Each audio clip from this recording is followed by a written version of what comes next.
ನಮ್ಮ ಕುಮಾರಸ್ವಾಮಿ ಸಾಹೇಬರು ಹುಟ್ಟಿದ ಹಬ್ಬಕ್ಕೆ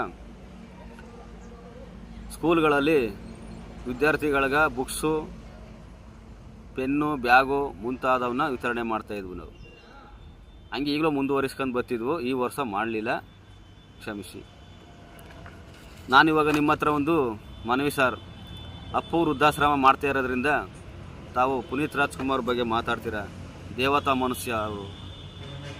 ಒಂದು ಕೈಲಿ ಕೊಟ್ಟಾಗ ಇನ್ನೊಂದು ಕೈಗೆ ಗೊತ್ತಾಗಬಾರ್ದು, ಆ ರೀತಿ ಸಹಾಯ ಮಾಡ್ತಿರು ಅಂತ ತಾವು ಹೇಳ್ತಿದ್ರಿ. ಅದು ನನಗೆ ನೆನಪಲ್ಲದ.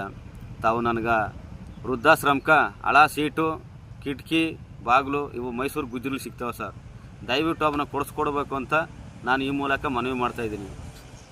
ನಾನು ನಿಮ್ಮ ಕಾರ್ಯಕರ್ತರು, ಅಖಿಲ ಕರ್ನಾಟಕ ಬಡವರ ಬಂಧು ಎಚ್ ಡಿ ಕುಮಾರಸ್ವಾಮಿ ಅಭಿಮಾನಿಗಳ ಸಂಘದ ಅಧ್ಯಕ್ಷರು, ಜಿಲ್ಲಾಧ್ಯಕ್ಷರು.